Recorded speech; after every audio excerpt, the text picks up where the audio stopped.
Married at First Sight UK is wrapping up, so we are jumping over to America because they have just started. I love how long and detailed these episodes are. For like an hour and 20 minutes in America compared to the 40 minutes we get in England is so much better. I like knowing more about people and not just seeing little glimpses. I've watched Married at First Sight America a couple of times. I've not watched it in a couple of years, and reading comments, it does seem like their Married at First Sight producers are all on the same boat and they're doing a lot of production coupled to make drama, which is just not needed. So this season is set in Chicago. Now, I know from reading media that Chirac is not to be played with, so a season of all people from Chicago is interesting. I know that every season the American ones, they go to a different state, which is cool. Love is Blind is the same. I guess Americans are very set in where they come from. They don't want to move. Our first up couple is Michelle and David. Now, they were very specific about what they wanted. She said that she wanted a light-skinned black guy and he wanted a blonde with blue eyes. So they were very specific. They weren't playing no games. They didn't want to be coupled up with somebody they didn't want. They were straight to the point. And they got what they asked for, I guess. David is more Hispanic, though he's not a black guy, so maybe Michelle doesn't like what she got. She did say that he looks like a genie, but her friends said that he's exactly her type.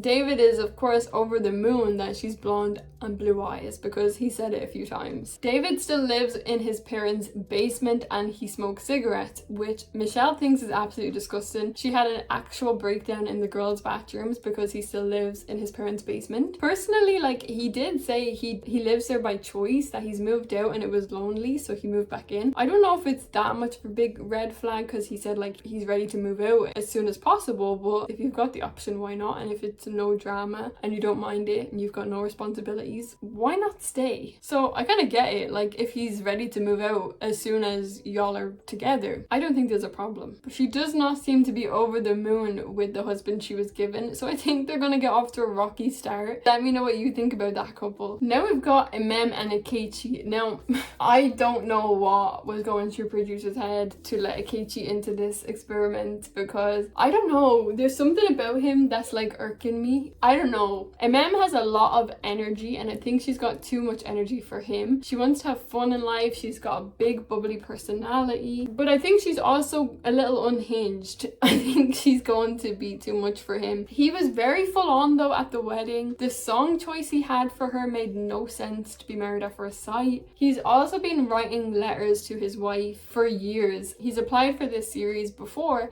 and wasn't chosen. So he's taken this as a sign that his wife was in Chicago and that's why he hasn't been picked. So he's moved states to follow the show almost. I can see him suffocating her, very controlling and potentially love bombing her. I do think Mem needed somebody more fun and more just ready for a good life of love. Yeah, he's a walking red flag for me right now. I don't think this is gonna work out well, especially because it seems like he's literally been following the show city to city to try and get on. But of course that just means that his wife is 100% here. When it comes to Carla and Juan, they seem to be a very mismatch. They seem to want very different things in life. He wants like a sensual love and she wants wild love. She's very carefree, spiritual, manifestation, take every hour as it comes type of person, while he seems to have his life in order, like very strict planning, functioning business. Everything seems to be very structured in his life, so she could be very messy for him in his lifestyle. Every time she spoke about freaking spirituality and manifestation, he looked like he was ready to go and sleep. I don't think he's going to be up for it. His song was unbelievable. They should actually never give him a guitar again.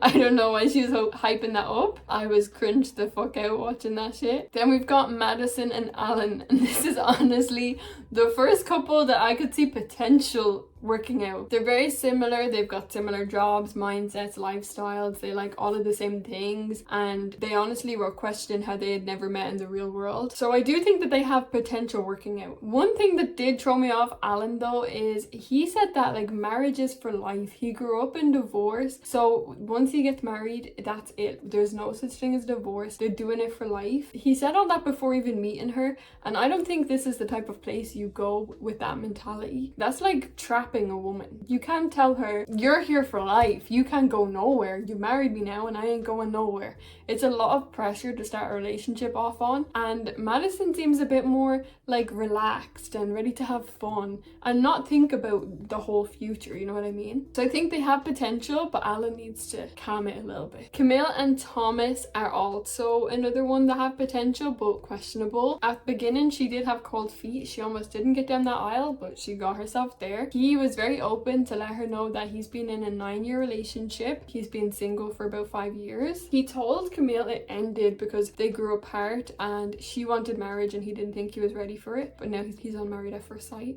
I guess it has been like 5 years since they broke up, so it almost feels like the issues in that relationship should be irrelevant because it's been so long. He did admit to her friends and not to her that he actually ended the relationship because of cheating, so he cheated on his ex-girlfriend. He says it's because he didn't know how to get out. He did stand on it that she also wanted to get married and he wasn't ready. That would make any woman think like, so could you be with me for 9 years and then decide actually this isn't what you want? But I guess with Camille, he is marrying her straight away, so maybe it's a little bit different. She seems like a really nice girl, so I hope he doesn't hurt her. He seems very guarded, and even his twin had said that he is emotionally guarded and she just needs to be a bit pushy and breaking them walls. Camille did seem to be okay with his past and she's ready to jump right in. Honestly, they seem like they like each other. I hope they can work out. Looking at all of the couples, it looks like we've got 2 that's strong, and the other 3 seem like they're disasters waiting to happen. We're gonna watch it anyway.